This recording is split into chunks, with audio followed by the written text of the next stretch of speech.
Wednesday, February 3rd, 2021, afternoon session of the Portland City Council. Keelan, good afternoon. Could you please call the roll? Good afternoon. Rubio.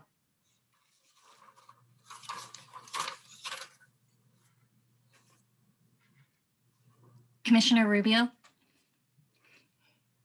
Here. Ryan. Here. Hardesty. Here. Maps. Here. Wheeler. Here, under Portland City Code and state law, the City Council is holding this meeting electronically. All members of the council are attending remotely by video or electronic communications. And the city has made several avenues available for the public to listen to the audio broadcast of this meeting. The meeting is available to the public on the city's YouTube channel, eGov PDX, www.portlandoregon.gov/video, and channel 30.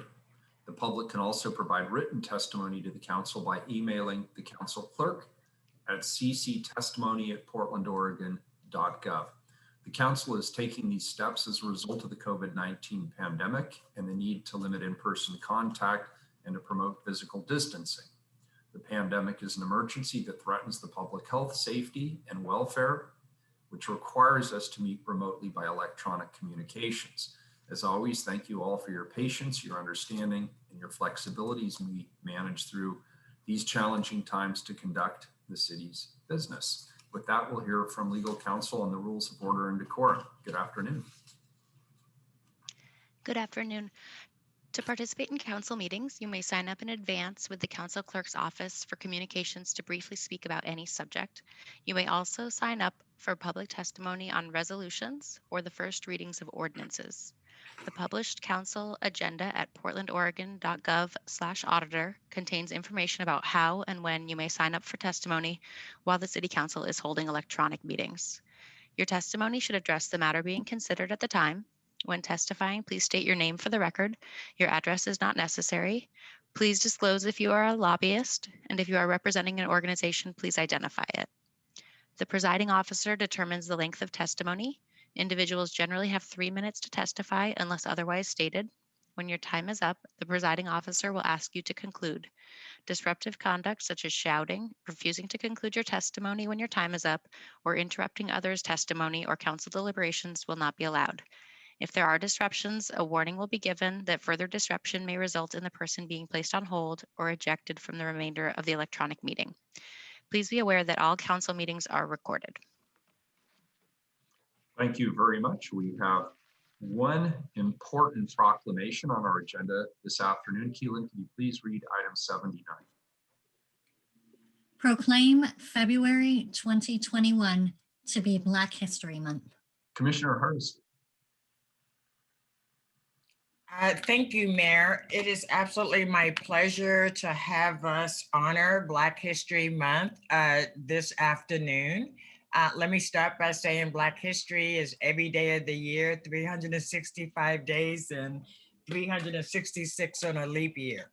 I am excited that we continue to honor and center Black voices at City Hall. And Ken has done a fabulous job as always and putting together the program for today. I did not get a list of the speakers, so I'm hoping one of our invited guests have planned to facilitate our conversation this afternoon. But let me just say, I welcome each and every one of you. You are at the People's House today, even if it is virtually. And I look forward to the next time that we have the opportunity to be in the same space and to share food and culture and opportunity.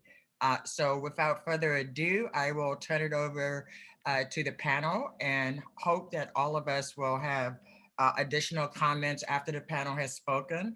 And at the end, I will read the proclamation. Thank you very much. And let me also say that one of the first conversations I had with Commissioner Maps was about us jointly during a Black History something. And Commissioner Rubio also was absolutely committed from the moment her and I started talking about both of their service on the City Council. And so I am happy to say that though I have the privilege of reading the proclamation, it absolutely shows the values of each and every one of us on Portland City Council. So thank you very much for being here. And without further ado, take it away. So I'd like to start and introduce, my name is Jay Brannon. I work for the Bureau of Environmental Services. I'm one of the members of CAN Leadership.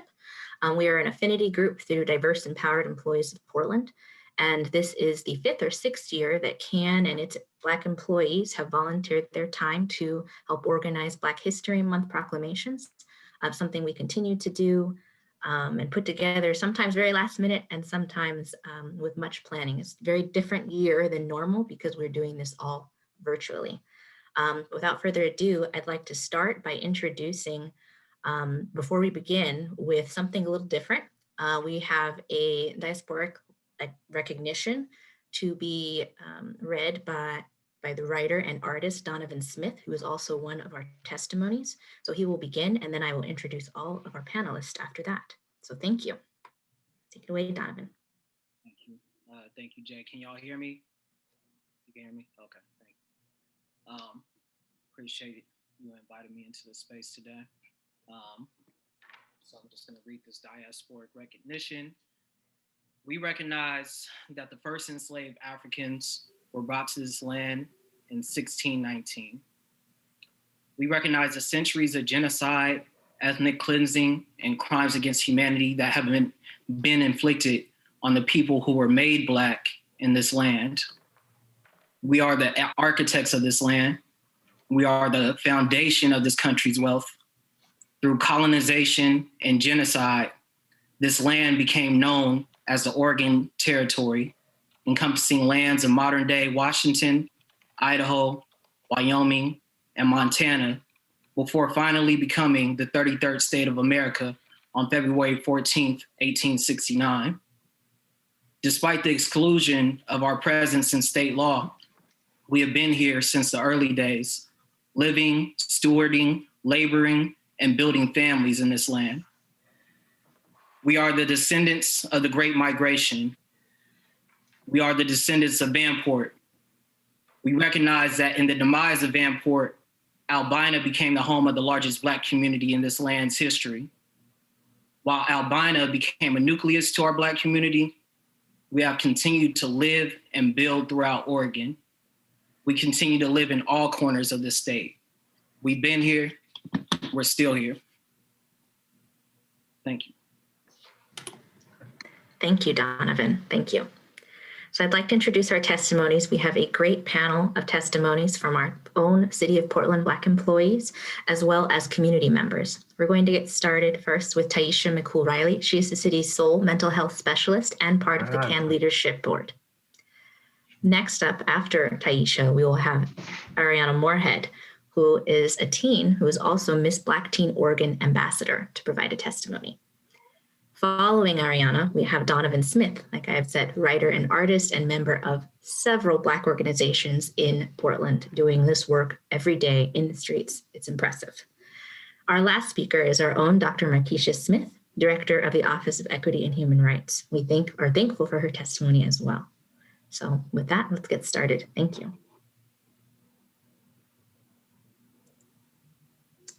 Good afternoon. I am Taisha McCool Riley, and please flow with me. I am going to be looking at my big screen so that I can read my testimony for you all this afternoon.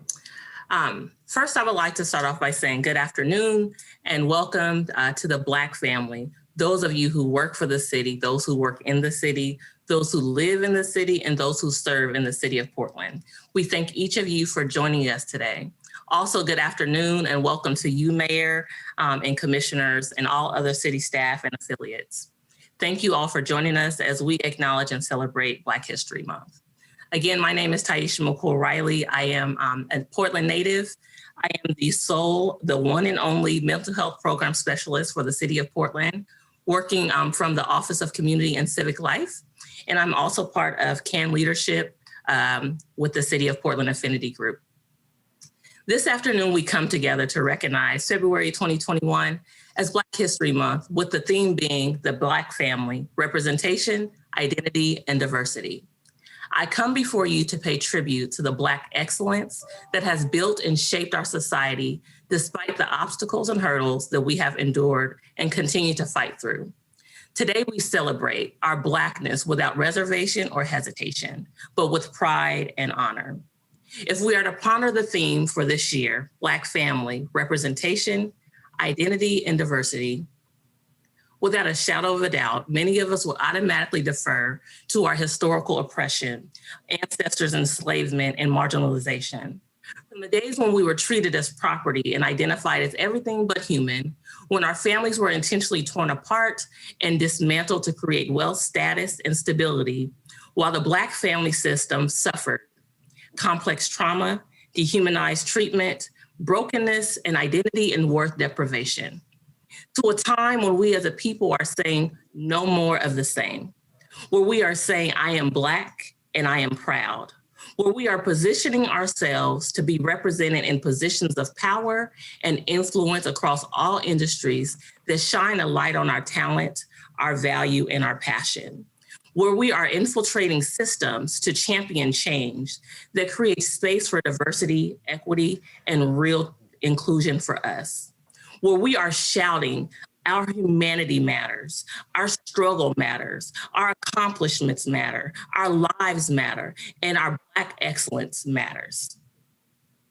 At a time when we can look at leaders in this country and see a woman of color as the first female vice president just elected, and prior to that having a Black first family in the White House, many would say that we've made it, we've arrived, progression is happening. But if we are to take a step back and reflect on what I call the Black family, the proof is evident that the majority of us have not reached a place of feeling accomplished and feeling like we have made it, not because we have not tried, not because we have not worked, not because we have persevered, but because we are working against a system that was not built to support us, to empower us, or to create success for us. Let us take a moment to reflect on who has power and influence and who is depicted in a positive light and not villainized, stereotyped, or put into the confines of an oppressive societal box. The veracity of the Black family is complex, often depicted as unstable, hopeless, financially bound, lacking direction, and dysfunctional. While the white family is depicted as well-off, happy, healthy, successful, and the standard. Our stories may not align with perfection, but let's be real, neither does that of dominant culture. It is in these moments that our truth must be heard loud and clear. We are declaring the Black family, the Black community, and the Black experience as valuable, as powerful, as majestic, as graceful, as driven, as principled, and as flourishing. It is not merely enough to speak our truth during Black History Month, but rather to speak and live our authentic truth throughout the year. Our trials, tribulations, victories, and achievements expand far beyond the month of February. Black brilliance and power can be found weaved throughout our existence, and we will continue to rewrite the narrative of the Black family and continue to break barriers, challenge the status quo, and create opportunities for our contributions to be highlighted and embraced. Again, thank you all for your time and attention today. I wish you all love, light, and laughter, and I will pass it on to the next testimony.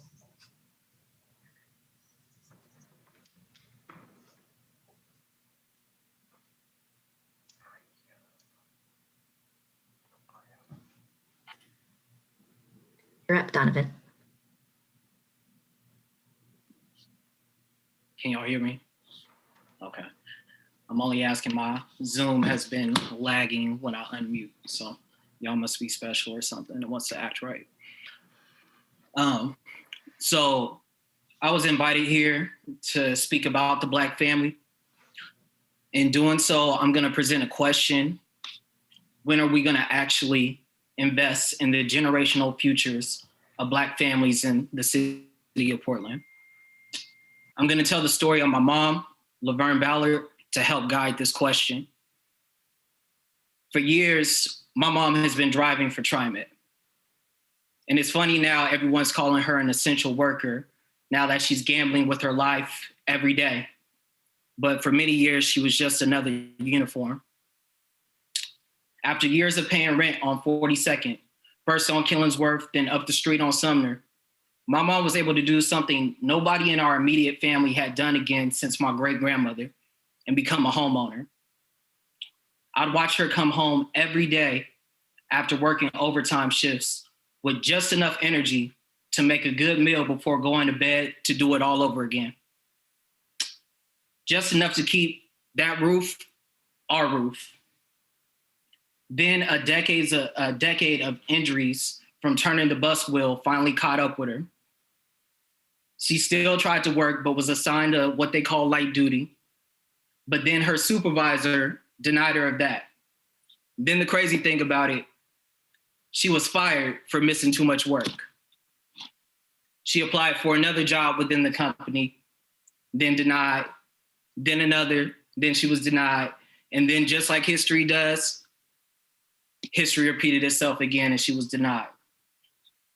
So she finally launched a lawsuit against her employer, mapping out a clear system that governs TriMet. One for Black employees and one for white employees. And we know which one was wrong.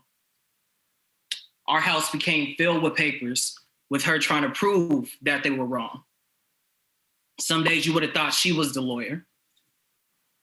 The supervisor who fired her called her arrogant and said he wanted to make sure that she never worked there again in an email.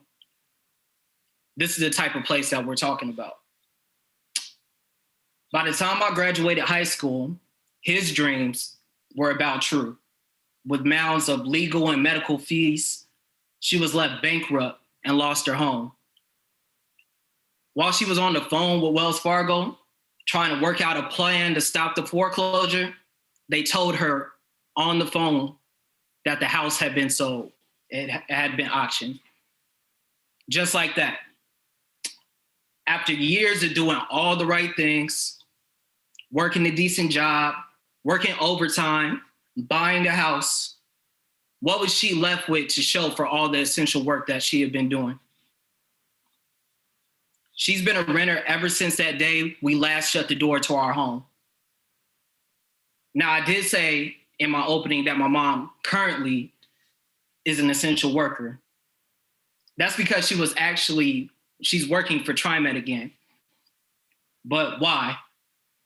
It's because after years in the courts, they finally were forced to settle with her through a federal agreement or a federal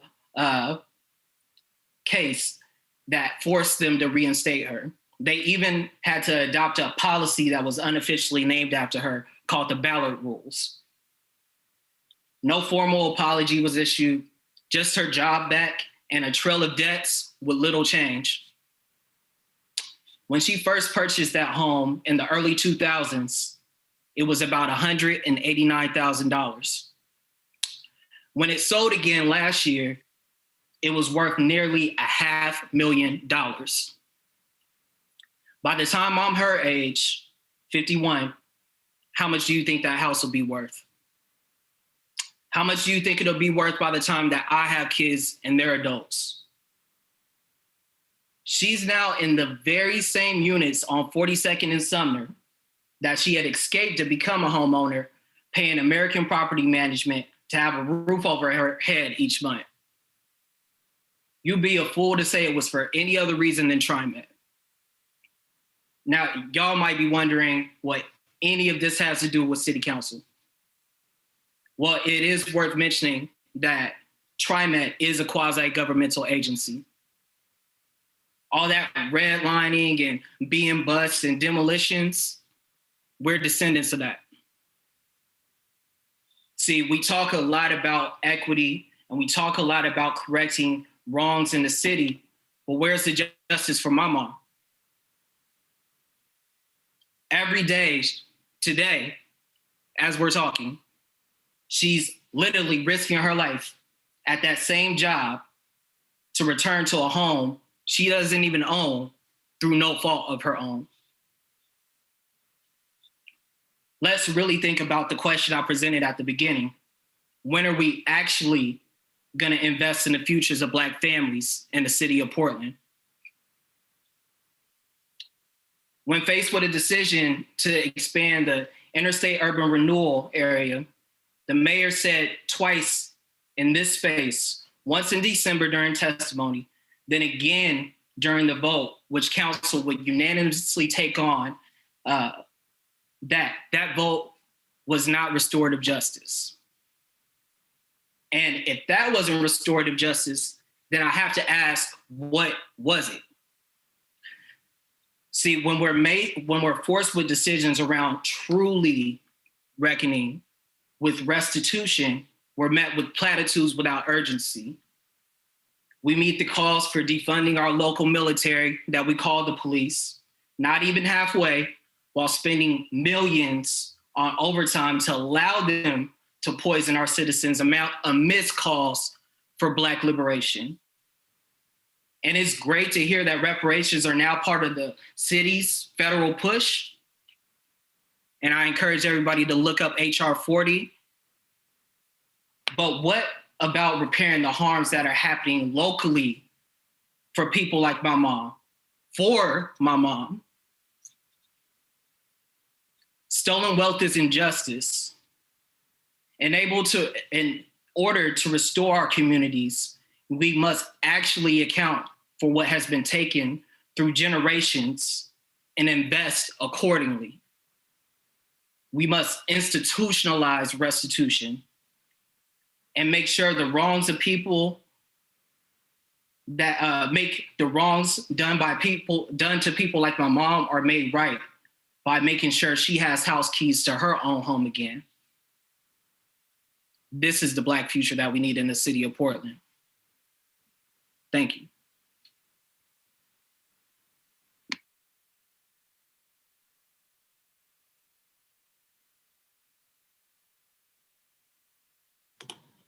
Next, we have Ariana Morehead.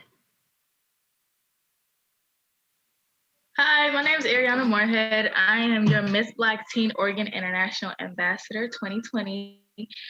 And within my platform, or within my pageant, my platform is sexual misrepresentation. I have more information about that on my Instagram at ARIEANNA, the Revolutionary. So it's Ariana the Revolutionary. And I couldn't write a testimony because I can't put into words how I feel about everything, like my Black community in Portland.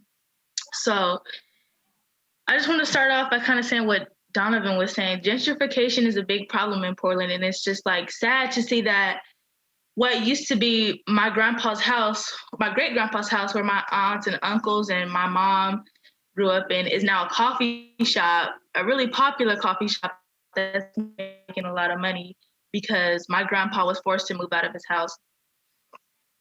And that's heartbreaking because it's like, well, if we've already lived in Northeast Portland before, where can we go? Where can we go that's affordable for us? Where can we go that's convenient for us? They're only moving us to places that are convenient for the city so that they can build mansions and apartments that are skyscrapers. Like, it's just pointless. My Wi-Fi might be a little trippy, so if it cuts out, just let me know.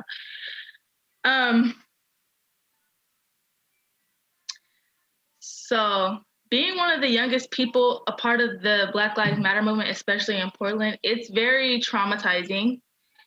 It's a lot of work that I have to put in. And it seems like our government officials just don't care about me. They don't care about me getting tear gassed.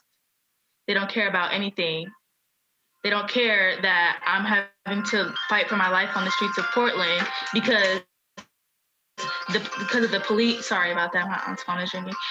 They don't care that the police have beaten me, shot rubber bullets at me. They don't care, and that's a problem. We need to care. Caring for,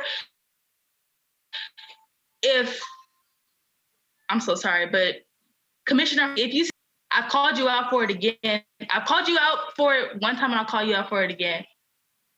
You need to change that. You need to help your Black youth. Sorry to get a little sidetracked right there, but Girl, you ready to do this something? stuff is really heavy on my heart because it's like you don't get a lot of opportunities to express this or, you know, talk. Well, I have plenty of opportunities, but not on like webinars and stuff like this. So, our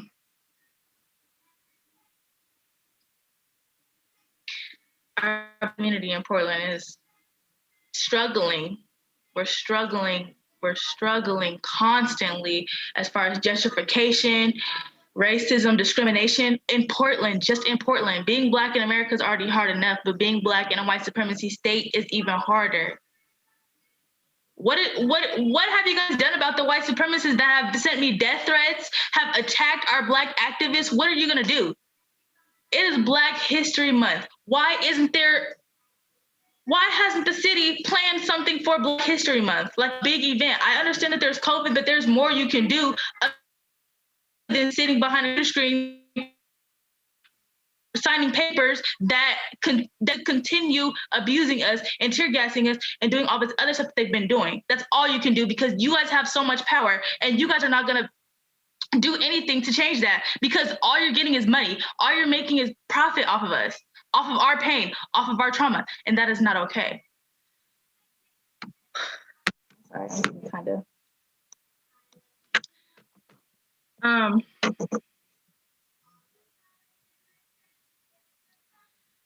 I've dedicated my whole life to this movement. I've dedicated my whole life. I'm graduating a year early. I'm going to an HBCU, but it's so exhausting. It is so exhausting. It's exhausting, but it's worth the fight. And I hope that when it, like, I'm sorry, I'm getting riled up because like I'm starting to get into, you know, everything, but my activism in Portland should show how desperate I want change. It should show how much I want justice for Black Lives Matter. Everything that I've been doing, it should have been paid off by now, but no, it hasn't. And so that's why, sorry, my computer just glitched. But Ted, that's why you keep getting harassed in public because you're not doing anything to change our problems that we've been having. That's why you keep getting harassed. And if you just change that, if you showed your dedication for your Black community in Portland, same with you, Joanne. If you guys did that, then maybe something would change on you guys' behalf. You guys would stop being harassed, but you guys aren't doing anything about it. So what do you think is gonna keep happening? Black history. Why isn't it a curriculum in schools? Don't you think I'm tired? I've been in high school for years. Don't you think I'm tired? Don't you think I'm tired about hearing how my people were beat, killed, hung? I still have to hear that. I am a senior in high school and I've been learning about slavery since 4th grade. Don't you think I'm tired of that? You guys have so much power to make change. This is your month to step up and actually do something. It is Black History Month. There needs to be some type of change in Portland. Yes, I'm glad that we might be getting reparations, but that's not enough. That cannot make up for all the other things that you've done. Reparations is just a start. Next, we have to work on getting justice. Thank you, Ariana. In the sake of time, I'd like to transition to Dr. Smith. I appreciate your passion and your tenacity. Thank you. Okay, good afternoon, everybody. Markeisha Smith, and I'm the Director for our Office of Equity and Human Rights. And just gonna share a few words. It's been such I don't know if I have much to add, but I will read what I have prepared here. So today we come together to affirm our commitment to our city core values of anti-racism and equity by collectively acknowledging February 2021 as Black History Month.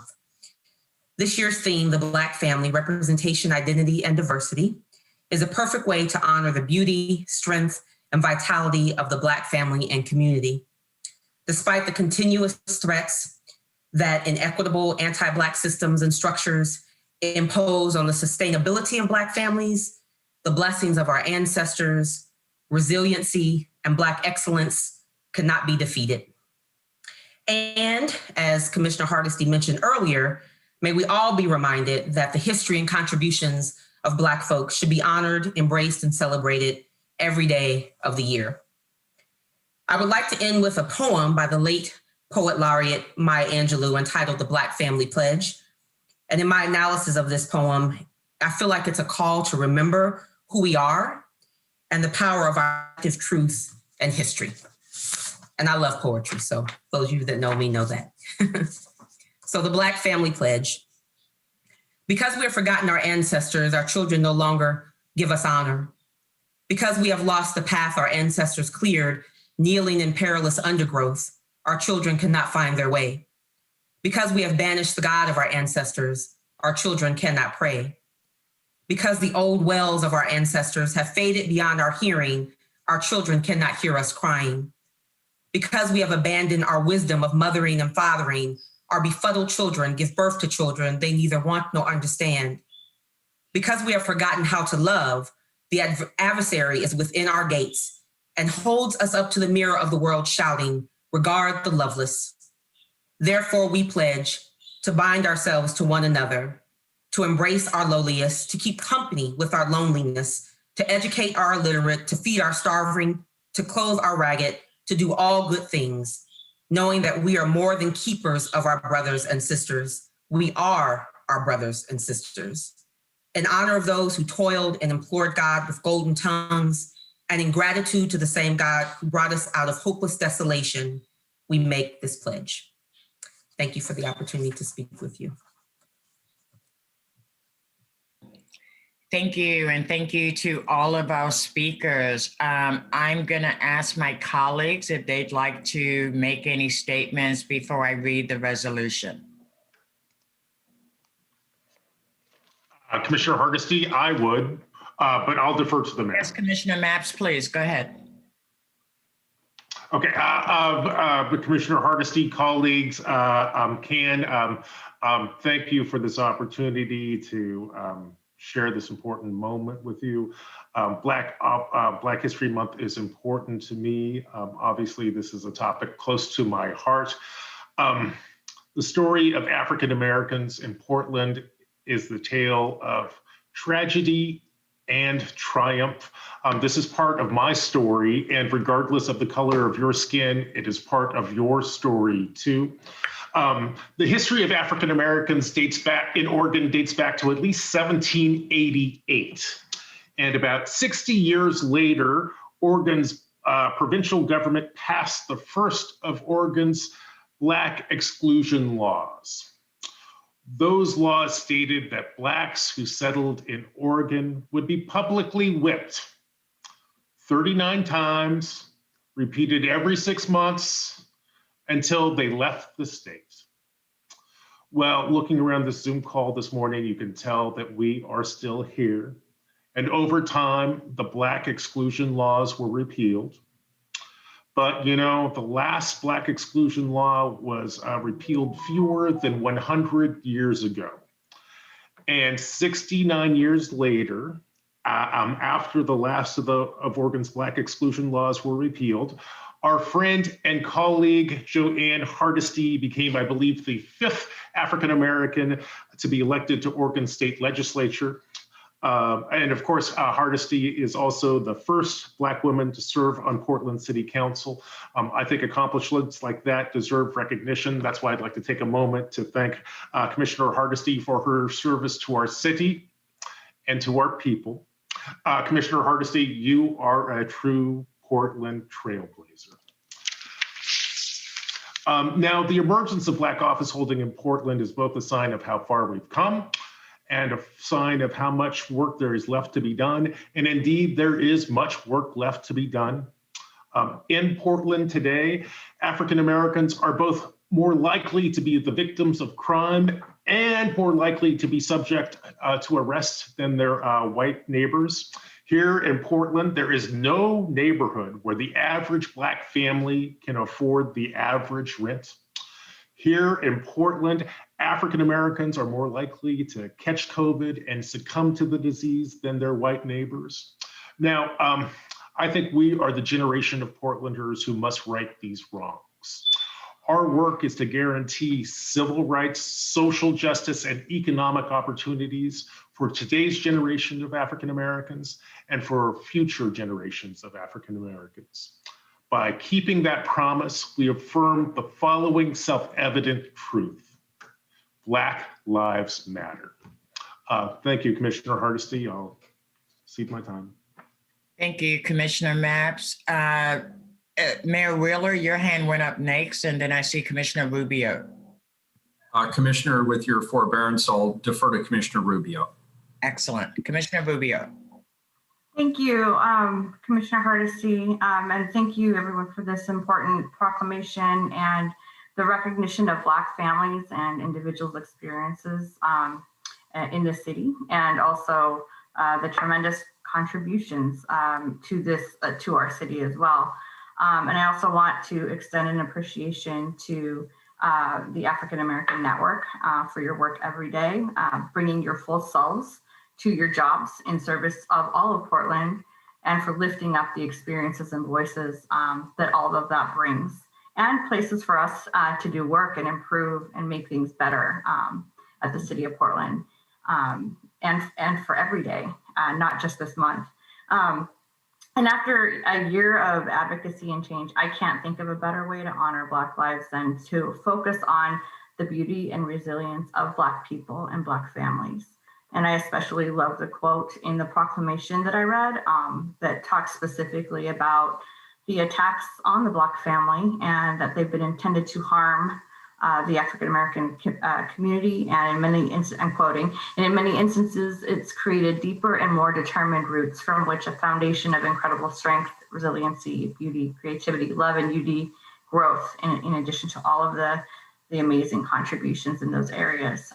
Because this is true, a whole generation of new activists, leaders, thinkers, who are gonna have way more to contribute than any of us do in this meeting today, will continue to shape and be shaped by the strength of purpose in these challenging times, and also shaped by the love and the joy that exists in our communities and our people, and the resilience that's there and alive and well in Black families, and that's passed on from generation to generation. And this lives despite, our nation and our state's history of white supremacy. It continues to grow and to nourish and thrive, and our community supports and strengthens one another, and remains the reason that we need to continue to tell the stories of our grandparents and our aunties and our uncles, and know our history. It's evident that given our new reality where white nationalism has become more mainstream, it's now critical and more important than ever.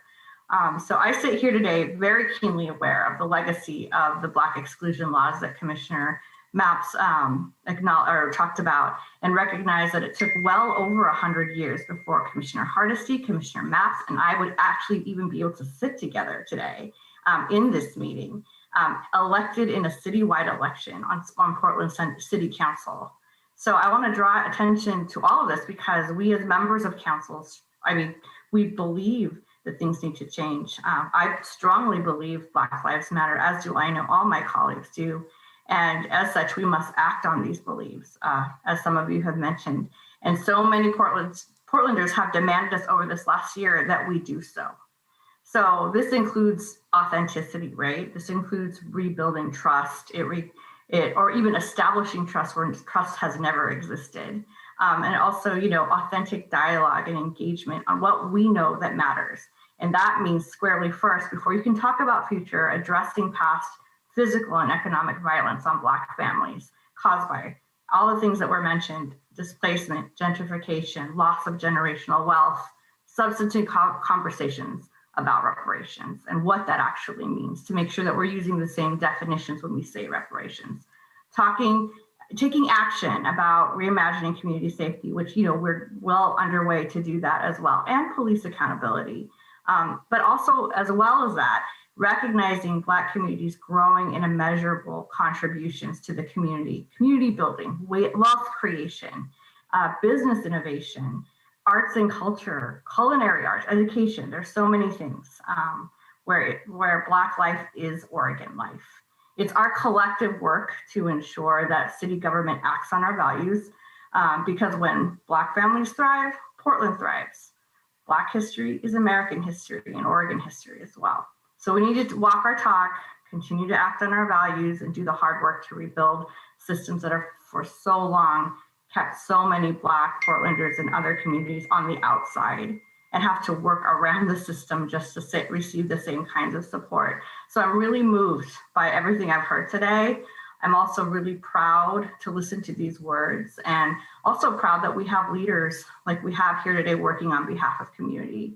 And we need to hear more of these experiences, to build relevant and community-centered work like we've heard today, and where Black community experiences the presence of justice in just merely living every day. So I will continue to thoughtfully consider the things that I heard, and I know that my colleagues are very interested in that as well. We've talked about it in our one-on-one conversations and collectively as well. And I look for more opportunities that are authentically open to doing that. I'm also extremely hopeful and excited to sit on a council with Commissioner Hardesty and Commissioner Maps and my other colleagues in this critical time of change, because I really do believe and I'm hopeful that we have an unprecedented opportunity to grapple with Portland's racist legacy in real, meaningful ways. So I, for more, want to learn more. I want to learn how to be of service in my role, and how we can all collectively do more to work towards that permanent presence of justice in our city. So thank you, Commissioner Hardesty and Mayor, for bringing this forward. Thank you very much, Commissioner Rubio. Commissioner Ryan, you get to go next. Okay, thank you, Commissioner Hardesty and Mayor, for bringing this not just to the council, but also making it a very special moment in time. The one agenda item, it's worth it. And it's great that we're here together and focused. I also really want to pause and thank the city's African American Network.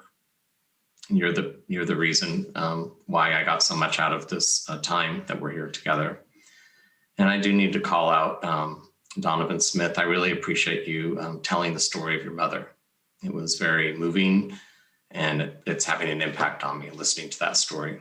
I think, like a lot of people, I learn from stories. On that note, I want to acknowledge when I was in high school at Roosevelt in the late 70s, I want to acknowledge my English teacher, who was at least ahead of her time and had us read African-American literature. And from that moment on, James Baldwin's been my favorite writer. Giovanni's Room is my favorite book of his. And I'll just take a moment to recall when I was living in New York in 1987, and his funeral was nearby where I lived. And I'll never forget that day. And all the people that were going to the cathedral to honor his life, even though he had to leave our country to actually have a good life so that he could actually do his art. As a queer, as an African-American, he didn't feel safe in our country. But he did come home at the end of his life to be honored. Anyway, I just want you to know how much I celebrate African-American history throughout the year. I was reminded there's one every 4 years, there's 366 days. I was going to say 365, but I've always agreed with people wondering why African-American History Month is the shortest month of the year. That's not right. So it is something I celebrate year round. And for me, I learn and I go deeper through artists. So whether it's an author, whether it's musicians, whether it's playwrights, I've always been attracted to African-American artists and playwrights. And that's what feeds my soul, to have a deeper understanding. So I just will continue to do my ally learning, my listening, my advocacy, and to be with this team at the Portland City Council to make sure that we are challenging always, to go deeper, to go farther for justice. Thank you for being here today. I'm humbled. Thanks. Thank you, Commissioner Ryan. Mayor Wheeler. Thank you, Commissioner Hardesty. Thank you, colleagues, and thank you to everybody who spoke today. For too long, I think all of us can agree that the dominant culture created a history which intentionally sought to minimize and often erase the stories of Black Americans. Each February, we work to correct this, but as Commissioner Ryan just said, it should be each and every day. And I'm deeply appreciative of the time that people took to be here today and to share their stories from the heart, from their lived experience. And I appreciate the call to accountability. Black History Month is an opportunity both to uplift and to honor Black Americans who've shaped our society in extremely important ways. We recognize the vast contributions Black Americans have made throughout history in science, in medicine, art, education, human rights, sports, finance, politics, and many, many other areas. We recognize the Black leaders who risked their very lives to lead social movements in the name of justice and equity, and those movements continue to this very day.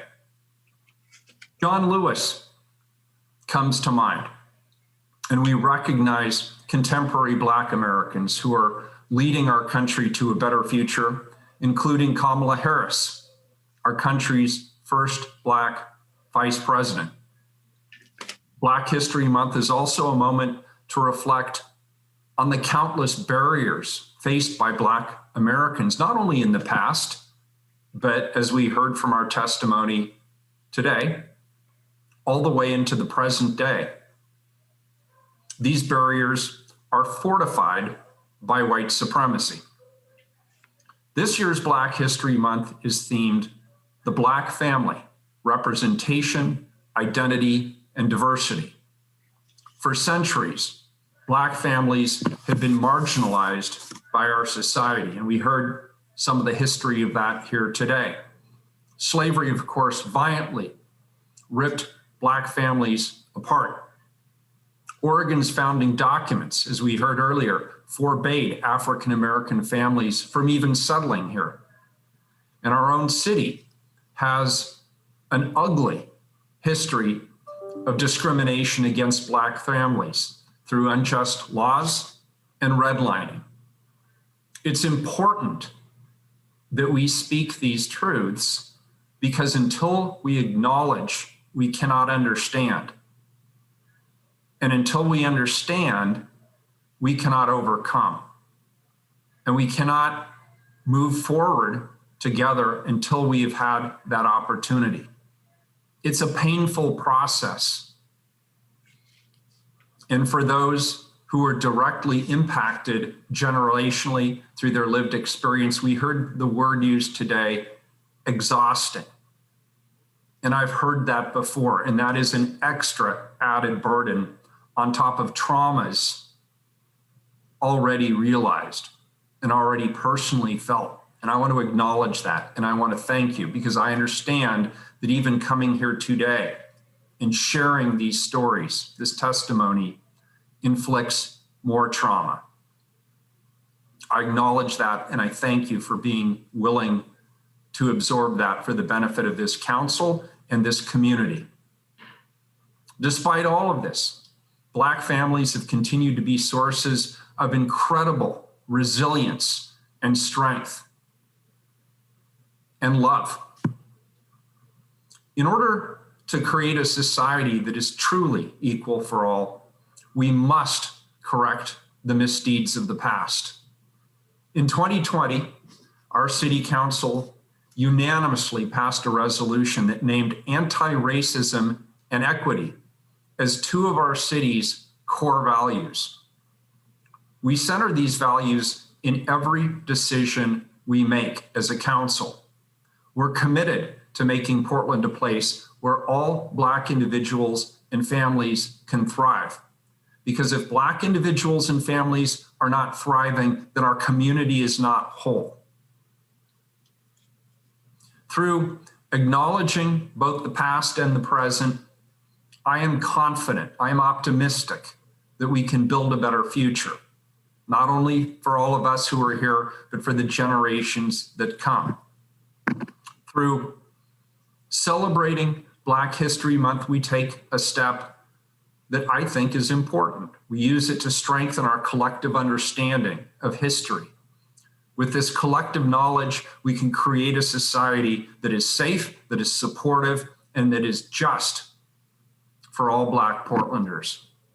Again, I appreciate all the work that people put into this, to Can, to the folks who testified, to Commissioner Hardesty, Commissioner Mapps. Thank you to all of my colleagues. This is an important acknowledgement, but it's just that, and it's an acknowledgement. This isn't the work, but through this acknowledgement, we are committing to that work.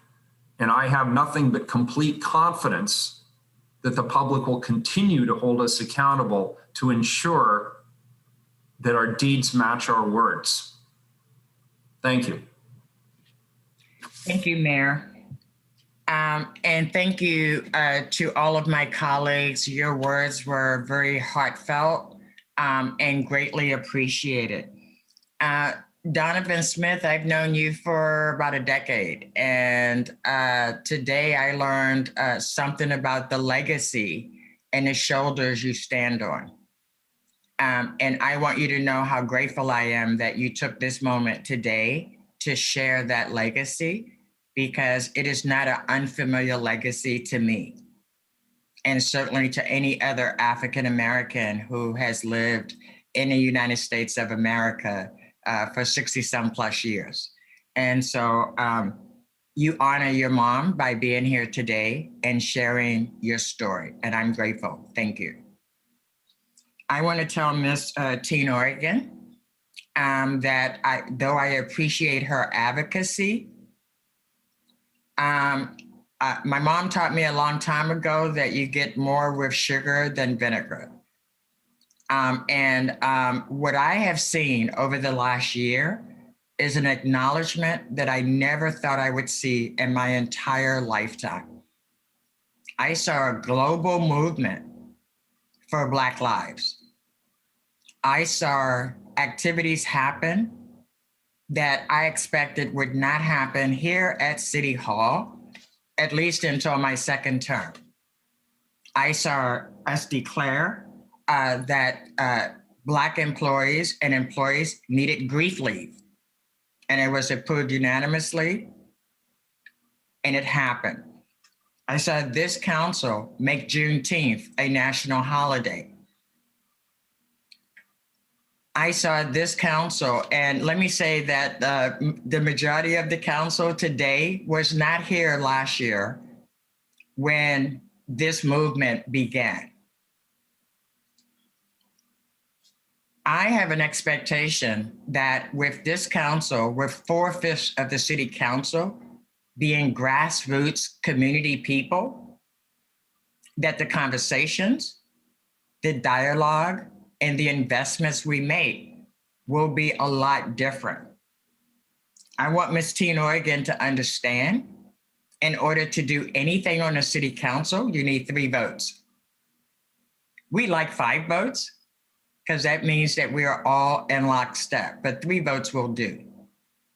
There were some things we didn't do last year that I wish we had. And one of those was to fund CAN, so that CAN did not have to come constantly looking for resources to actually help educate other city employees and the public about the value of Black lives and the Black lived experience. And that's why my budget funded this year's programs for CAN, because I made a personal commitment. As the first Black woman on Portland City Council, I take offense when people say to me that I am not doing things for Black people. Now, I may not be doing what you want me to do in this moment, but I have been a Black woman for 60-some odd years. And until the day I take my last breath, I will be a Black woman. I spent the first 6 months on this council proving that I was smart enough, that I did my homework, that I had the data, that I read it, that I analyzed it, and I knew policy. I had to prove that when I took my seat.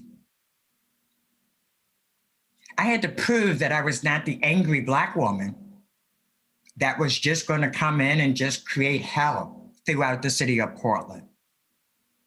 I have earned my seat, and I will continue to earn my seat because I know who I represent. I represent who I've always represented, those voices that aren't in the room, those people that don't get invited to the table, those people whose lives are impacted by every decision we make. So while I don't mind anybody disagreeing with me on the policy positions I take, I will not accept anyone telling me that I have done less than an optimal job in representing Black voices and bringing those voices into City Hall and creating spaces where those voices matter.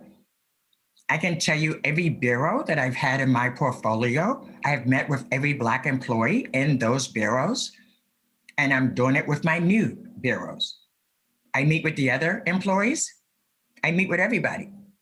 But I made sure that those Black employees knew that they could talk to me.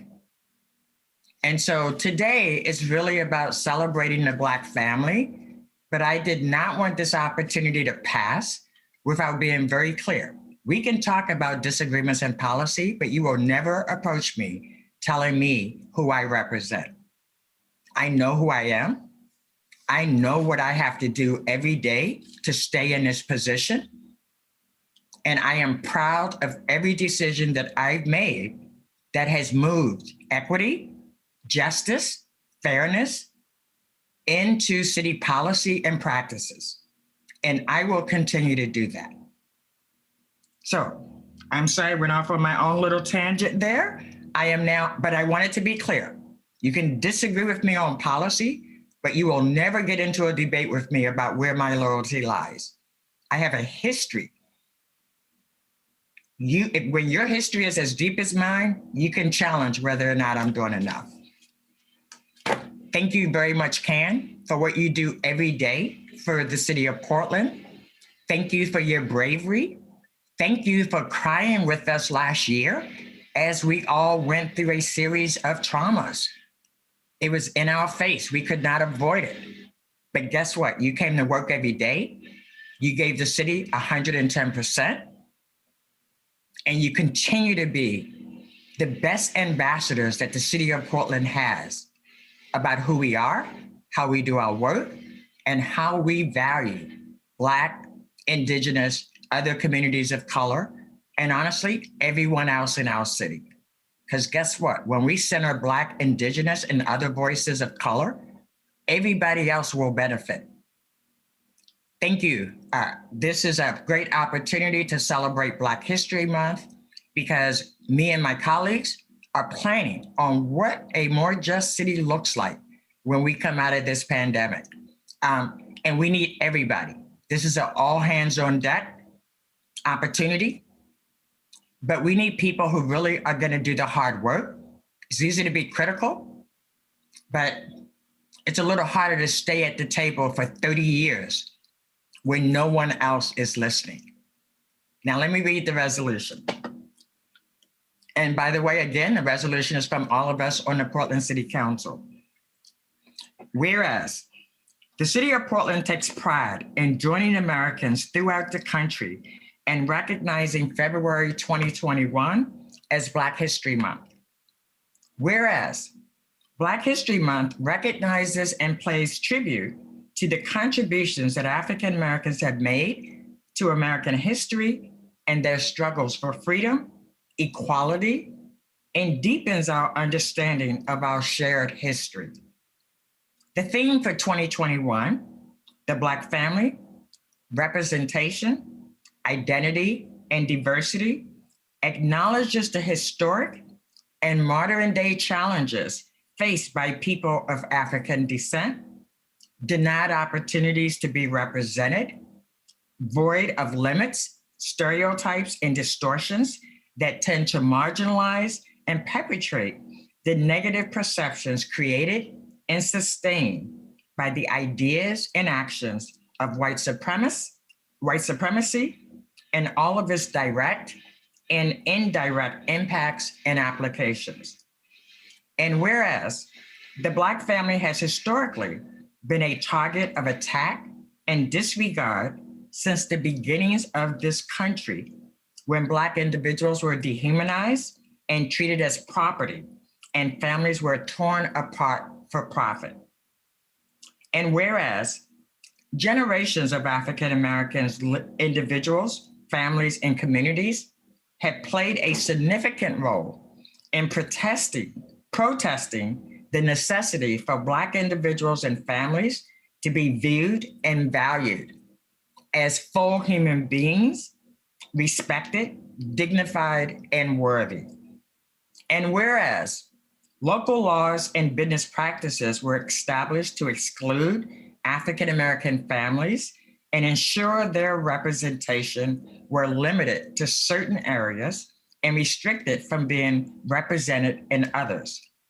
And whereas the Black family has been subject to discrimination due to media and entertainment reinforcing stereotypes that demonstrate ignorance around the diversity that exists within the Black community.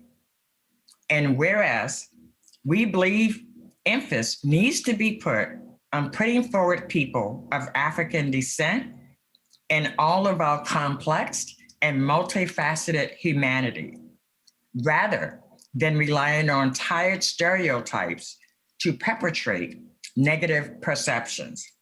And whereas, as we commend the many achievements, successes, and contributions of African Americans in various movements, as they have been a significant risk of Black representation and diversity locally and nationally in many contexts. And whereas the attacks on the Black family have been intended to harm the African American community, and in many instances, it has created deeper, more determined roots from which a foundation of incredible strength, resiliency, beauty, creativity, love, and unity, supporting growth in the areas of education, science, medicine, arts, sports, financing, and politics.